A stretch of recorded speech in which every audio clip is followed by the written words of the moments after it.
Muy buenas noches, amigos y hermanos. Que Dios bendiga a cada uno. Mis deseos es que tengas un sábado muy feliz. Es un placer estar nuevamente con ustedes. Juntos vamos a emprender una aventura más de estudio de la palabra de Dios a través de este temario fantástico que hemos de estudiar durante estos 3 meses dedicados al mensaje de los tres ángeles de Apocalipsis 14. Hoy tenemos un tema introductorio que lleva el título Jesús gana, Satanás pierde. Qué bueno es que anticipadamente se nos dice que va a ser el vencedor de esta contienda milenaria entre Cristo y Satanás.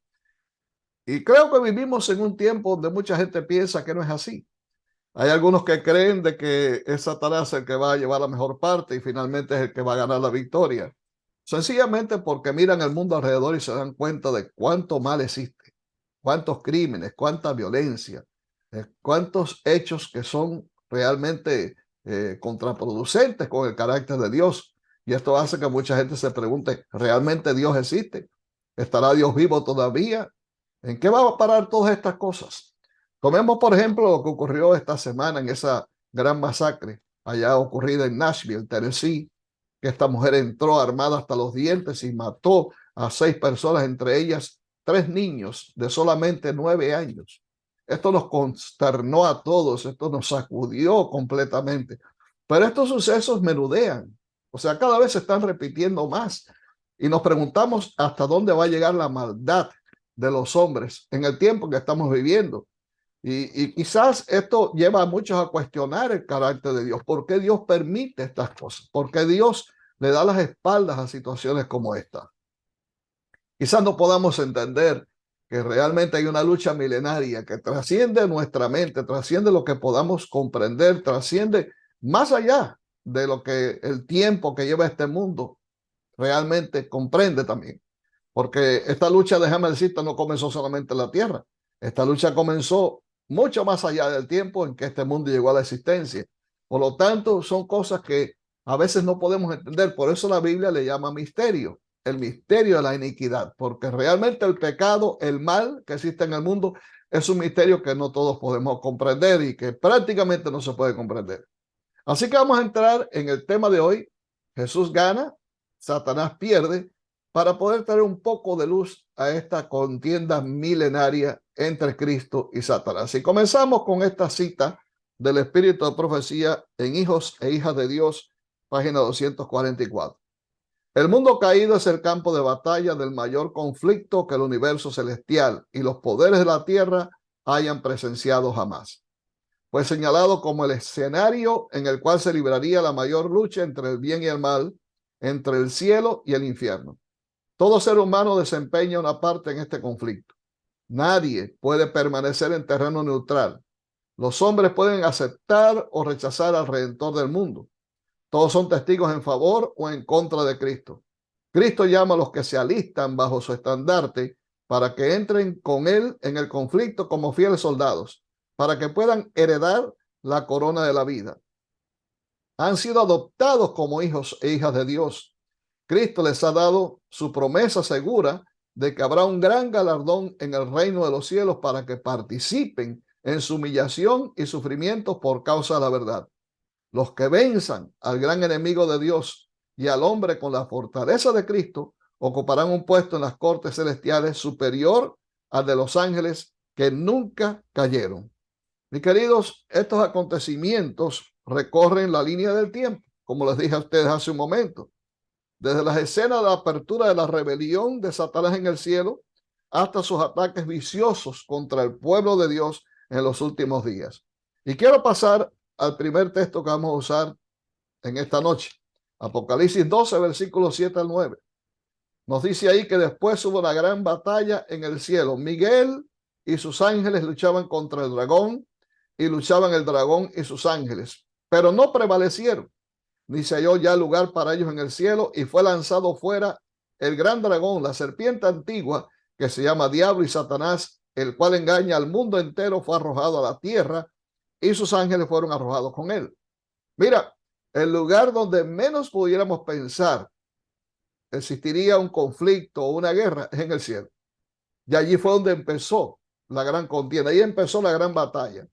No pienses ni por un momento que fue una batalla o una guerra del sistema que tenemos convencional de nuestro tiempo, con cañones, con fusiles, con obuses, con ninguna de estas cosas.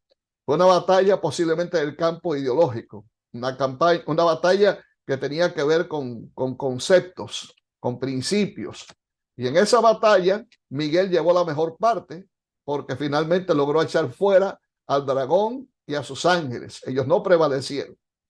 Déjame decirte algo que es importante que podamos entender antes de continuar nuestro estudio, y es en relación a ciertos principios que es necesario tener en cuenta al estudiar los libros proféticos, especialmente el libro de Apocalipsis y de Daniel.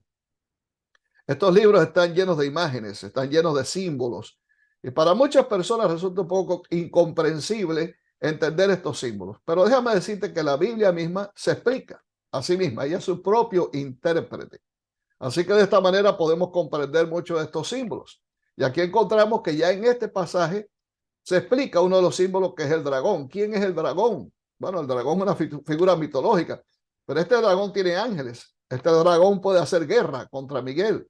Y entonces el mismo texto nos dice que este dragón no es otro sino la serpiente antigua, que se llama Diablo y Satanás, y que su labor es engañar al mundo entero. Por lo tanto, fue echado desde el cielo a la tierra. O sea que este elemento que encontramos aquí es muy importante para la interpretación de los demás símbolos de la Biblia. Entonces vamos a ver por partes el asunto. Hay una batalla en el cielo y hay dos grandes contendientes. Miguel, en este caso, pues representa a Cristo. ¿Cómo lo sabemos? Bueno, tú puedes ver el libro de Judas y también el libro de Daniel, capítulo 12, donde se menciona el mismo nombre de Miguel. Y siempre aparece cuando está en contención con Satanás en defensa de su pueblo. Y aquí lo vemos también asumiendo esa posición de principios. El nombre de Miguel o Micael significa el que es igual a Dios. El mismo Jesús le dijo a Felipe, ahí en el capítulo 14 de Juan, y le dijo: Señor, muéstranos al Padre y nos basta. Jesús le dijo: tanto tiempo que estoy con vosotros, Felipe, y no me habéis conocido. El que me ha visto a mí, ha visto al Padre. ¿Cómo pues dices tú, muéstranos al Padre? El único que es igual a Dios es Jesús, porque Jesús es Dios. Así como el Padre es Dios, Jesús también lo es. Jesús es Dios y tiene todas las prerrogativas divinas que tiene también el Padre y tiene el Espíritu Santo. Por lo tanto, es Jesús el primer contendiente que lucha contra Satanás en el cielo y lo echa fuera. Dentro de un momento, cuando avance la lección, te vamos a explicar por qué surgió esta contienda en el lugar menos pensado. Pero vamos a buscar algunos pasajes de la Biblia para corroborar los símbolos de los cuales estamos hablando. Primeramente, vamos a ir un poquitico atrás, porque quiero que puedas entender bien este capítulo desde el mismo comienzo. Así que vamos a entrar en el versículo 1 del capítulo 12. Nos dice que apareció en el cielo una gran señal, una mujer vestida del sol con la luna debajo de sus pies y sobre su cabeza una corona de 2 estrellas, y estando encinta clamaba con dolores de parto en la angustia del alumbramiento. También apareció otra señal en el cielo. He aquí un gran dragón, que ya tú sabes quién es, que tenía 7 cabezas y 10 cuernos, y en sus cabezas 7 diademas, y su cola arrastraba la tercera parte de las estrellas del cielo y las arrojó sobre la tierra. Y el dragón se paró frente a la mujer que estaba para dar a luz, a fin de devorar a su hijo tan pronto como naciese. Y ella dio a luz un hijo varón, que regirá con vara de hierro a todas las naciones, y su hijo fue arrebatado para Dios, para su trono, y la mujer huyó al desierto, donde tiene lugar preparado por Dios para que allí la sustenten por 1260 años o días. Vamos a ir por partes. Primeramente, veamos los símbolos. El dragón, ya te lo dije. Apocalipsis 12:9 nos dice que es la serpiente antigua, que se llama Diablo y Satanás, y que su labor es engañar a todo el mundo. Y veamos ahora 2 Corintios 11:2. Allí nos dice: el celo que siento por ustedes proviene de Dios, pues los tengo prometidos a un solo esposo, que es Cristo, para presentarlos como una virgen pura. Aquí el apóstol Pablo nos está hablando de la iglesia.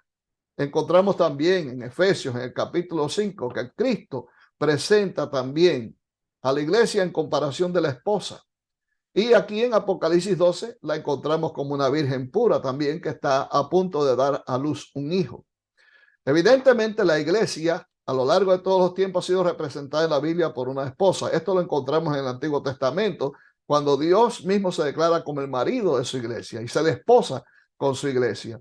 Así que este es un aspecto muy interesante que nos presenta el capítulo 12 de Apocalipsis. Ahora, por otro lado, encontramos un capítulo que es el 17, donde se presenta otra mujer también. Y es interesante que esta mujer, a diferencia de la mujer de Apocalipsis 12, está vestida de escarlata, de púrpura, de oro, de piedras preciosas. Tiene una copa que está llena de abominaciones en su mano y tiene un nombre, un título. Babilonia la Grande, la madre de todas las abominaciones y fornicaciones en la tierra. Es la madre de las rameras. Y esa mujer representa a la iglesia impura, a la iglesia apóstata. Aquí encontramos dos caminos, encontramos dos grandes movimientos, dos iglesias, una pura, la verdadera, la que sigue al Señor, y la otra, una iglesia apóstata que engaña también a los moradores de la tierra y ha hecho beber a todas las naciones del vino del furor de su fornicación. La mujer de Apocalipsis 12 aparece vestida del sol y la luna debajo de sus pies. Y esto representa las dos grandes épocas, antes de Cristo y después de Cristo. Representa la época del Antiguo Testamento, representa la época del Nuevo Testamento. La época del Antiguo Testamento es válida porque ahí encontramos la base, ahí encontramos las grandes verdades, ahí encontramos el fundamento. Pero se está refiriendo mayormente que en esa época fue simbolizado lo que habría de ocurrir un día cuando Cristo, el Cordero de Dios, vendría a este mundo. Pero ya cuando Cristo viene a este mundo, finalmente Galilea de los gentiles vio una gran luz. Finalmente llegó el sol de justicia que había sido prometido. Ya Cristo está entre nosotros. La humanidad fue alumbrada con la gloria de Dios. El evangelio comenzó a ser predicado. Además de esto, esta mujer tiene una corona sobre su sien, que tiene 12 estrellas, que bien puede representar a las 12 tribus de Israel, o puede representar también a los 12 apóstoles, o a los dos a la vez. Así que cualquiera de las dos interpretaciones que usemos puede ser realmente válida. Veamos ahora Salmo 2, versículos 7 al 9. Este es otro de los símbolos que vamos a aclarar aquí. Yo publicaré el decreto. Jehová me ha dicho, mi hijo eres tú. Yo te engendré hoy. Pídeme y te daré por herencia las naciones, y como posesión tuya los confines de la tierra. Los quebrantarás con vara de hierro, como vasija de alfarero los desmenuzarás. Aquí se está refiriendo indudablemente a Cristo. Este es un texto mesiánico. Y Cristo ha de recibir el reino. Cristo ha de recibir la vara con la cual ha de regir a las naciones. Él ha de llegar a ser el rey de reyes y el señor de señores. Por lo tanto, ese hijo que está a punto de nacer no es otro sino nuestro Señor y Salvador Jesucristo. Y la vara de hierro significa que él ha de predominar sobre toda nación y sobre todo reino, tal como fue profetizado por el profeta Daniel en el capítulo 2. Ese reino ha de ser concedido al Señor Jesús y a todos los santos. Así que aquí encontramos estos símbolos muy interesantes que realmente debemos tener en cuenta a la hora de interpretar lo que presenta Apocalipsis capítulo 12. Pero sigamos adelante en nuestro estudio. En el versículo 10 se nos dice entonces, oí una gran voz en el cielo que decía, ahora ha venido la salvación, el poder y el reino de nuestro Dios y la autoridad de su Cristo, porque ha sido lanzado fuera el acusador de nuestros hermanos, el que los acusaba delante de nuestro Dios día y noche. La labor de Satanás siempre ha sido engañar, la labor de Satanás siempre ha sido acusar. Pero voy a decirte algo que está en este capítulo y es muy interesante notarlo. Aquí aparecen dos eventos o dos momentos en que Satanás fue echado del cielo. El primero ya lo leímos a partir del versículo 6, la guerra que hubo en el cielo y que finalmente derivó en que Satanás fuera echado con todos sus ángeles del cielo. Eso ocurrió en la eternidad. Todavía este mundo no había sido creado. En algún tiempo de la eternidad ocurrió esa guerra en que Satanás finalmente fue echado con sus ángeles del cielo. Pero en ese entonces todavía no había motivos para alegrarse, todavía no había motivos para la exclamación que aparece aquí en el capítulo, en el versículo 10. Ahora bien, cuando Cristo muere en la cruz del Calvario, evidentemente ahí ocurrió algo muy importante y que yo quiero mencionarlo en estos momentos. Hasta ese instante, el acusador de nuestros hermanos había tenido ascendencia a las cortes celestiales. Y quiero explicarte esto un poco. Dios ha creado mundos, a diferencia de lo que muchos piensan, donde habitan también seres que son santos, que nunca han caído en pecado. Satanás no ha podido hacer nada en absoluto allí. Y esos seres santos tienen un representante que periódicamente asiste a los tribunales celestiales, a los concilios celestiales, y se presenta delante de Dios. Y entre esos representantes, indudablemente, Adán, que era también un corregente de Cristo acá en la tierra, debía presentarse. Pero cuando Satanás le toma el lugar a Adán, porque lo derrotó, entonces él ocupó ese lugar. Pero entonces él sintió que él podía también ir como representante de este mundo, porque él se ha creído que él es el dueño de este mundo ante los concilios celestiales. Esto nos lo revela el libro de Job, claramente en el capítulo 1. Y él va allí precisamente a acusar, él iba allí a molestar, a hacer valer sus pretensiones de que él es el que es el dueño y señor de este mundo. Pero eso ocurrió hasta que Cristo murió en la cruz del Calvario. Una vez que muere Cristo en la cruz, ya finalmente el carácter de Satanás quedó totalmente a la luz de todos los mundos creados por Dios. Quedó revelado. Quedó revelado no solamente su carácter, sino lo horrible que es el pecado. Y entonces en ese momento Satanás perdió todo vínculo de simpatía con el universo creado por Dios. Esa fue la segunda caída de Satanás. De ahí en adelante, él no ha podido más entrar a los concilios celestiales. Él no ha podido ni siquiera pisar los umbrales del templo. Él ha sido echado fuera completamente. Y cuando eso ocurre, cuando Cristo muere en la cruz y ya finalmente se le veda a Satanás el poder asistir a las cortes celestiales, ocurre esta gran exclamación en el cielo, donde dice que ahora ha venido la salvación, el poder y el reino de nuestro Dios y la autoridad de Jesucristo. Ya Cristo tiene el dominio. Y de aquí en adelante, Satanás no es más el vicegerente de este mundo. No, él perdió ya completamente su posición. Ahora el dueño de este mundo, el creador de este mundo, el rey y señor de este mundo es Cristo, porque ganó la pelea en la cruz del Calvario. Él triunfó donde Adán perdió la batalla. Por eso le arrebató a Satanás lo que él pretendía poseer. Y en estos momentos, Satanás es un enemigo vencido. Hay una garantía que el Señor nos da de que también, así como él venció en la cruz, hemos de vencer también nosotros. Mira lo que dice el versículo 11. Y ellos le han vencido, ahora está hablando de nosotros, y ellos le han vencido por medio de la sangre del Cordero y de la palabra del testimonio de ellos, y menospreciaron sus vidas hasta la muerte. Mira, amado, déjame decirte, tenemos la victoria en nuestra mano. La victoria no se consigue con armas.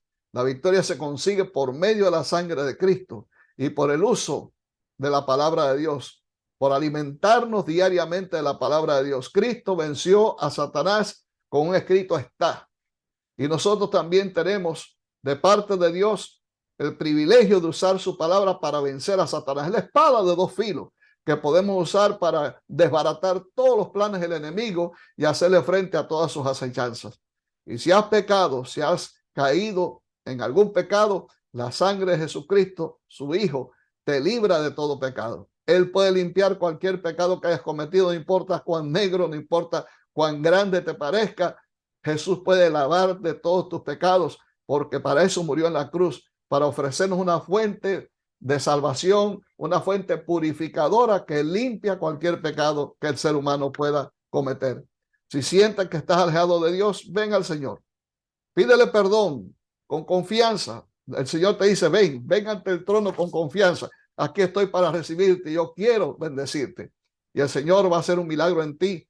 Y mediante la aplicación de la sangre de Cristo, todos tus pecados serán definitivamente perdonados y jamás Dios se va a acordar más de ellos.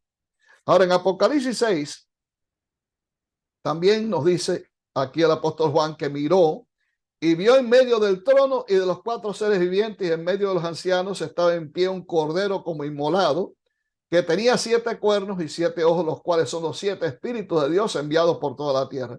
Qué maravilloso es ver, queridos, que el centro de nuestra salvación es Cristo, que el centro del universo es la cruz del Calvario.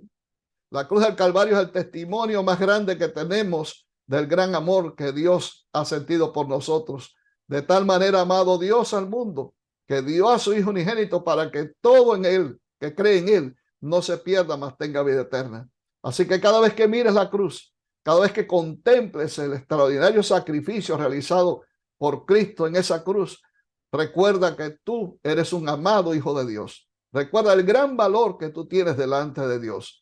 Hemos podido vencer por la sangre de Cristo, y también ahora al mirar a la cruz nos damos cuenta que nuestra salvación no depende de obras, no depende de lo que yo pueda hacer ni de lo bueno que yo sea. Nuestra salvación es gracias a que un día, allá hace 2000 años, pendió en una cruz el Hijo de Dios, quien vino a salvarnos del pecado y de la ruina que éste provoca. El apóstol Pablo nos dice en Colosenses capítulo 1, versículos 13 y 14, el cual nos ha libertado de las potestades de las tinieblas y trasladado al reino de su amado Hijo, en quien tenemos redención por su sangre y el perdón de los pecados. Mira qué cosa maravillosa nos dice aquí el apóstol Pablo. No solamente el Señor nos ha perdonado, no solamente el Señor nos ha rescatado del pecado, ahora también nos traslada al reino de su amado Hijo mediante la adopción. El Señor nos adopta como hijos suyos y ahora formamos parte de la gran familia celestial. Ahora pertenecemos al reino de Dios. Tú y yo somos reyes y sacerdotes, como dice Apocalipsis 1:5. Reyes y sacerdotes que están predicando el evangelio, que están intercediendo delante de Dios por nuestra familia, por nuestros amigos, para que ellos reciban también la absolución y puedan tener vida eterna. Gloria a Dios, porque nos ha dado ese grandioso privilegio. Pasando ahora al otro punto de la lección, leemos el versículo 6 de este capítulo. Se nos menciona que la mujer huyó ahora al desierto, donde tiene lugar preparado para Dios para que allí la sustenten por 1260 días. Ya sabemos que la mujer es la iglesia, pero esta mujer tiene que huir al desierto. Desierto es un lugar que no tiene mucha población, o sencillamente es un lugar donde tiene que estar sola. Tiene que estar libre de cualquier tipo de acechanza o de peligro. Dios le preparó un lugar en el desierto a la mujer. Puede ser un lugar poco poblado o un lugar que circunstancialmente se convierte en un abrigo en protección para la mujer o para la iglesia en un tiempo de dificultad y de persecución. Y allí donde está, ella va a ser sustentada por Dios. Esto te muestra que Dios nunca abandona a sus hijos en los tiempos difíciles. Por eso en el Salmo 91 te dice, con él yo voy a estar en la angustia. Y tú le vas a invocar y él te va a salvar. Y esa mujer va a estar allí y no va a ser abandonada por Dios, pero van a pasar 1260 días. Vamos a ver exactamente lo que quiere decir la palabra con esta descripción. Apocalipsis 12, 14 al 16 dice que se le dieron a la mujer las dos alas de la gran águila para que volase de delante de la serpiente al desierto, a su lugar, donde es sustentada por un tiempo, tiempos y mitad de un tiempo. Bueno, en la Biblia encontramos que tiempo, tiempos y mitad de un tiempo corresponde a los 1260 días que menciona el versículo 6. ¿Por qué? Bueno, déjame explicarte. Para los judíos, tiempo representaba un año, tiempos eran 2 años y la mitad de un tiempo, medio año. En el calendario judío se comprendía de 360 días, a diferencia del nuestro. Así que si tú multiplicas 360 por 3 y le sumas 180, te va a dar exactamente 1260 días. En ese tiempo dice que la mujer huyó al desierto. La serpiente arroja de su boca tras la mujer agua como un río. Ahí también se nos menciona en el capítulo 16 que agua representan gente, representan multitudes, representa el factor humano. De manera que la serpiente, que es el diablo, arrojó una persecución. El elemento humano está presente contra la iglesia y que esa persecución tenía el objetivo de destruirla. Pero ¿qué sucedió? La tierra ayudó a la mujer, pues la tierra abrió su boca y tragó el río que el dragón había echado de su boca. Vamos a interpretar esto a la luz de otros pasajes de la Biblia. Vamos, por ejemplo, al libro del profeta Daniel, capítulo 7, versículo 25.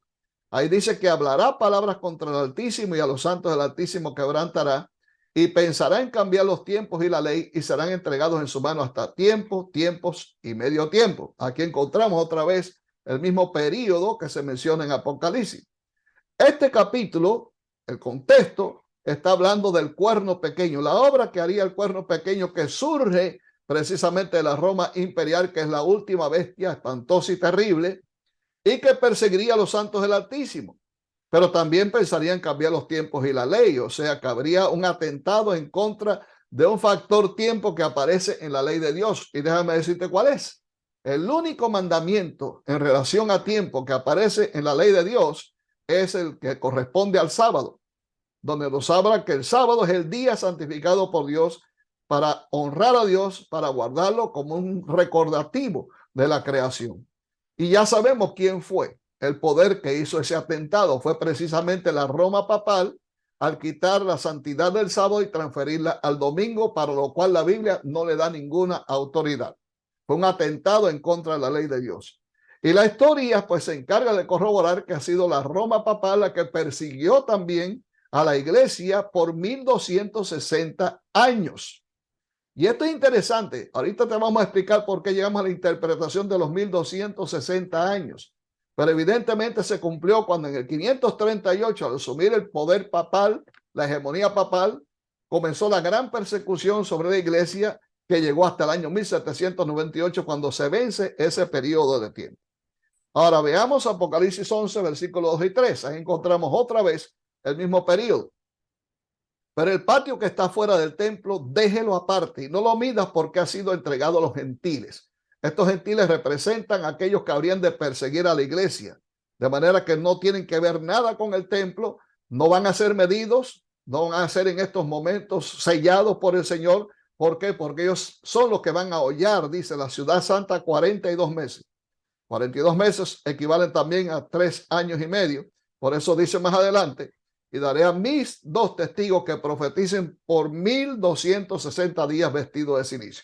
Sería el tiempo de oscuridad, el tiempo de oscurantismo del medioevo, en que la iglesia estaría perseguida y andaría vestida de silicio, que representa luto. Ahora bien, versículo 5 del capítulo 13 dice que también se le dio boca, que hablaba grandes cosas y blasfemias, y se le dio autoridad para actuar 42 meses. Ahí encontramos este periodo en diferentes textos de la Biblia que corroboran un mismo hecho. Y este hecho es la gran persecución, repito, que la Roma papal desplegó sobre la iglesia. Pero vamos a interpretar esto de los días. Números capítulo 14, versículo 34 nos dice que conforme al número de los días, de los 40 días en que reconociste la tierra, llevaréis vuestras iniquidades 40 años, un año por cada día, y conoceréis mi castigo. De acuerdo a Números, cada día profético equivale a un año. También lo corrobora el libro de Ezequiel en el capítulo 4. Yo te he dado los años de su maldad por el número de los días, 390 días, y así llevarás tú la maldad de la casa de Israel. Cumplidos estos, te acostarás sobre tu lado derecho segunda vez, y llevarás la maldad de la casa de Judá 40 días, día por año te lo he dado. Los estudiosos de la Biblia entendemos que en profecía un día equivale a un año. De manera que cuando se habla en términos proféticos, en este caso 1260 días, se está refiriendo a 1260 años. Hay otras profecías, como la profecía de Daniel 8:14 de 2300 tardes y mañanas, también se está refiriendo a un periodo de 2300 años. No pudiera ser de otra manera, porque de otra forma los eventos que se mencionan no corresponderían a solamente 2300 días, como tampoco aquí a los 1260 días que se mencionan. Por lo tanto, aceptamos que aquí los días se convierten en años y que el tiempo de persecución sería presente durante 1260 años en que la iglesia sería perseguida. Es interesante también lo que nos dice aquí el comentario de la Biblia Andrews. Nos dice lo siguiente: por este motivo, los intérpretes historicistas lo entienden generalmente como los 1260 años que corren desde el año 538 hasta 1798. Quiero compartir con ustedes esta declaración también de Dios nos cuida, página 17. La fortaleza de toda alma reside en Dios y no en el hombre. La quietud y la confianza han de ser la fuerza de todos los que dediquen su corazón a Dios. Cristo no manifiesta un interés casual en nosotros. El suyo es más fuerte que el de una madre por su hijo. Él te está mirando, tembloroso hijo de Dios. Él te dará seguridad bajo su protección. Uno de los puntos que debemos destacar en esta parte es que en ese tiempo la mujer fue protegida por Dios. Nos dice el texto de que ella huyó al desierto. Déjame decirte que eso puede interpretarse de diferentes formas. Una vez que hubo países como los Países Bajos que se convirtieron en baluartes de protección para la iglesia perseguida. También el descubrimiento de América ayudó. Los padres peregrinos vinieron a este continente precisamente buscando libertad y establecieron una nación sobre los principios de libertad religiosa. Tenemos una constitución donde aparece una segunda enmienda que aboga por el respeto a todo tipo de creencia. De manera que esto forma parte también de la interpretación que damos a cómo la tierra ayuda a la mujer. Pero aparte de eso, en el año 1517 comienza la gran reforma protestante. Como consecuencia, la reforma comienza a frenar las imposturas de Roma y la gran persecución que había desatado. Por lo que se cumple la palabra de Jesús que dijo que aquellos días serían acortados, porque si no fuera así, no hubiera quedado nadie vivo. Por lo tanto, todos estos elementos y otros más que pudiéramos incluir se aplican a cómo la iglesia, cómo la tierra ayudó a la iglesia, ayudó a la mujer para que no fuera, en este caso, destruida. Y de esa forma Dios contuvo los ataques de Satanás por destruir a su iglesia. Entramos ya, por lo tanto, en la última parte de la lección. El remanente de Dios y en el tiempo del fin. Pero antes quisiéramos explicar un poquitico lo que nos presenta aquí Isaías capítulo 14, versículos 12 al 14. Les dije hace un momento que íbamos a explicar cómo fue que comenzó esto en el cielo y cuáles eran las pretensiones de Lucifer. Ahí nos dice el profeta: ¿cómo caíste del cielo, oh lucero, hijo de la mañana? Cortado fuiste por tierra, tú que debilitabas a las naciones, tú que decías en tu corazón: subiré al cielo, en lo alto, junto a las estrellas de Dios levantaré mi trono, y en el monte del testimonio me sentaré a los lados del norte. Sobre las alturas de las nubes subiré y seré semejante al Altísimo. Mira, querer ser igual a Dios no es un problema. Es más, la palabra de Dios nos insta a ser semejantes a Dios, a tratar de llegar a ser semejante a Dios en carácter especialmente. Pero esas no eran las pretensiones de Lucifer. Lucifer lo que quería era destronar a Dios. Lucifer quería destronar a Cristo y sentarse al lado de Dios como un Dios más, para gobernar, para dominar el universo. Sus pretensiones eran de dominio, de predominio.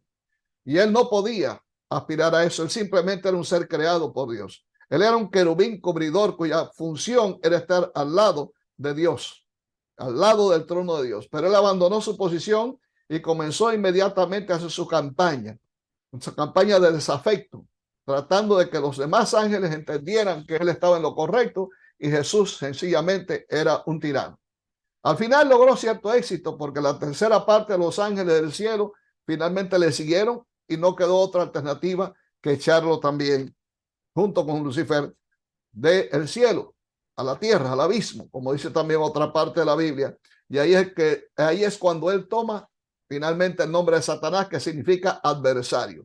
Siempre ha sido el adversario de Cristo, siempre ha sido el adversario de la iglesia, es el adversario tuyo y el adversario mío, que estamos tratando de ser fieles al Señor y estamos en el camino que conduce a la vida eterna. Por lo tanto, siempre va a haber guerra entre Satanás y Cristo. Y siempre va a haber guerra entre los seguidores de Cristo y los seguidores de Satanás. No te quepa la menor duda, esa guerra va a continuar hasta que Cristo ponga fin finalmente a la guerra con Satanás.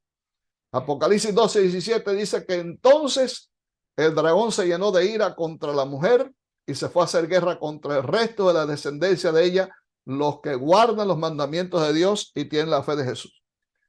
Satanás ha hecho guerra contra la iglesia en todos los tiempos. Hizo guerra contra la iglesia en la época del Antiguo Testamento. Después, en tiempo de Cristo, comenzó su guerra contra Jesús y no logró la victoria.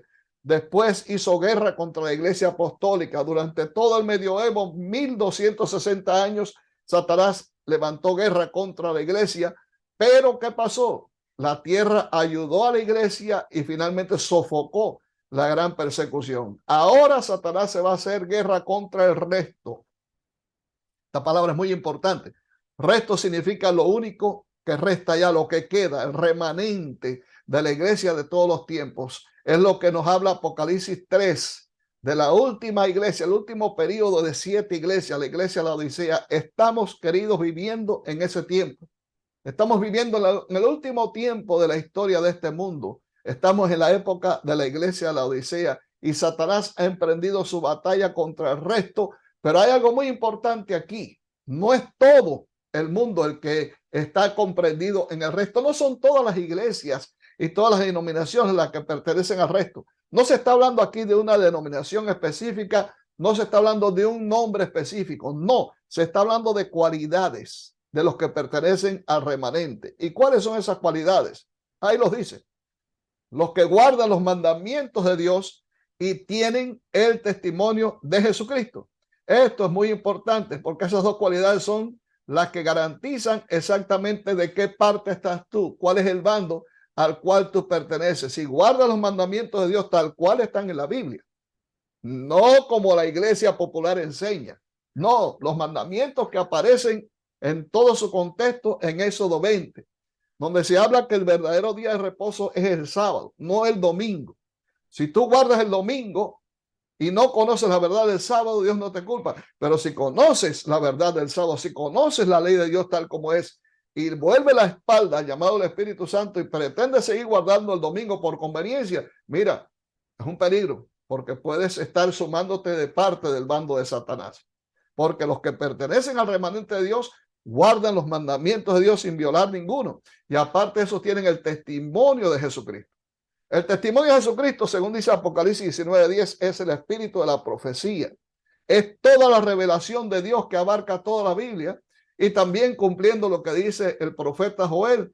En el tiempo del remanente habría también permanencia profética. Habría jóvenes que tendrían visiones y ancianos que tendrían sueños. De manera que ese espíritu de profecía existe también en el remanente de Dios. Y quiero concluir también, yendo ya al final de este tema, con este pasaje. Dice que esta obra que está haciendo Satanás llega al punto de engañar a los moradores de la tierra con las señales que se le ha dado a hacer en presencia de la bestia, mandando a los moradores de la tierra que le hagan imagen a la bestia que tiene la herida de espada y vivió. Y se le permitió infundir aliento a la imagen de la bestia para que la imagen hablase e hiciese matar a todo el que no la adorase.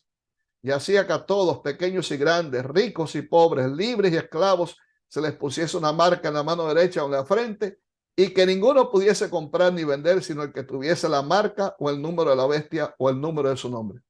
Lo último que va a hacer, el último atentado que va a hacer Satanás es precisamente el tratar de obligar a los moradores de la tierra a adorar a la primera bestia. Esto está en Apocalipsis 13, versículos 14 a 17, pero si tú lees Apocalipsis 13 por completo, te vas a dar cuenta que al principio, es la historia de dos bestias, ¿sabes? Al principio hay una primera bestia que se identifica también con el dragón y no es otra que la Roma papal, pero aparece una segunda bestia que no es como la primera surge del mar, pero la segunda bestia surge de la tierra, un lugar deshabitado. Los que interpretamos la Biblia nos damos cuenta que esta segunda bestia cuadra perfectamente de acuerdo al tiempo en que surge, después de 1700, alrededor de 1798, cuando termina la gran persecución. La única que cuadra con esa descripción son los Estados Unidos de América, que surge en esta parte del mundo. En el año 1776 se firma precisamente la Declaración de Independencia de los Estados Unidos, por lo tanto comienza a surgir como nación. Era joven en ese tiempo. Así que al surgir esta nación, se convierte poco a poco, paulatinamente, en la segunda bestia. Empieza joven, con cuernos de cordero, pero llega a hablar como dragón, o sea, llega a imponer leyes para sojuzgar y dominar a los moradores de la tierra, cuya finalidad es llevar a todos los moradores a adorar a la primera bestia. O sea, que habrá una componenda con este país para que toda la tierra finalmente adore a su majestad papal. ¿Cómo lo hace? Haciendo una imagen de la bestia. ¿Cuál es la imagen de la bestia? Bueno, miremos la historia. Roma papal sencillamente se unió con el poder civil, con el poder político, con Constantino, para imponer sus dogmas y sus principios de manera obligatoria. El que no obedecía lo perseguía, lo mataba. Ahora esta bestia va a hacer lo mismo. El protestantismo apóstata de esta nación se va a unir con el poder civil, el poder político de este país, para imponer la marca de la bestia. ¿Qué cosa es la marca de la bestia? Nosotros inferimos que si la señal de Dios, como dice Ezequiel 20, 12 y 20, se refiere al sábado como día de reposo, por lo tanto la marca de la bestia debe ser algo diferente, pero también similar en cierto sentido al sábado que Dios estableció como día de reposo. Así que debe ser un falso día de reposo, por lo tanto concluimos que debe ser el domingo. De manera que es la imposición obligatoria de la observancia del domingo mediante una ley nacional que tratará de obligar a todos los moradores de esta nación, a todos los habitantes de esta nación, a guardar el domingo como un día obligatorio de reposo. Y el que no lo haga, pues recibirá sanciones que irán desde no comprar ni vender hasta finalmente un decreto de muerte. Esto de ocurrir en esta nación, pero déjame decirte algo. Todas las demás naciones comenzarán a seguir el ejemplo de los Estados Unidos, de manera que esa ley dominical nacional obligatoria se convertirá finalmente en una ley mundial que deba ser observada por toda nación, tribu, lengua y pueblo. Este es el último ataque que va a hacer Satanás en contra de la iglesia, pero déjame decirte, no hay que temer. No debemos temer porque recuerda que Satanás es un enemigo vencido. Recuerda que Cristo finalmente ha de triunfar y que los santos del Señor han de triunfar juntamente con él. Y yo quiero concluir con esta declaración del Espíritu de Profecía en la oración, página 115. En la palabra de Dios se describen dos bandos opuestos que influyen sobre los seres humanos en nuestro mundo y los dominan. Esos bandos están actuando constantemente sobre cada ser humano. Los que están bajo el dominio de Dios y la influencia de los ángeles celestiales podrán discernir las astutas artimañas de los poderes invisibles de las tinieblas. Los que desean estar en armonía con los agentes celestiales deberían ser sumamente fervientes en cumplir la voluntad de Dios. No deben dar la menor cabida a Satanás y a sus ángeles, pero a menos que estemos constantemente en guardia, seremos vencidos por el enemigo. Aunque a todos ha sido manifestada una solemne revelación de la voluntad de Dios acerca de nosotros, sin embargo, el conocimiento de esa voluntad no excluye la necesidad de elevar fervientes súplicas a Dios en busca de ayuda y procurar diligentemente cooperar con Él en respuesta a las oraciones ofrecidas. Sí, la victoria está asegurada. Eso no nos cabe la menor duda. Estamos en un tiempo en que esperamos que Cristo ha de venir a buscar a su pueblo, pero mientras eso ocurre, habrá una gran batalla, habrá una gran contienda y debemos estar preparados para cuando esa contienda ocurra podamos mantenernos firmes. Y eso solamente se consigue siendo fieles al Señor, estando aferrados a Dios en oración y estudiando la palabra de Dios diariamente. Dios te bendiga, que Dios te guarde y que te dé un sábado maravilloso, lleno de gozo. Es mi deseo y oración. Y nos vemos la próxima.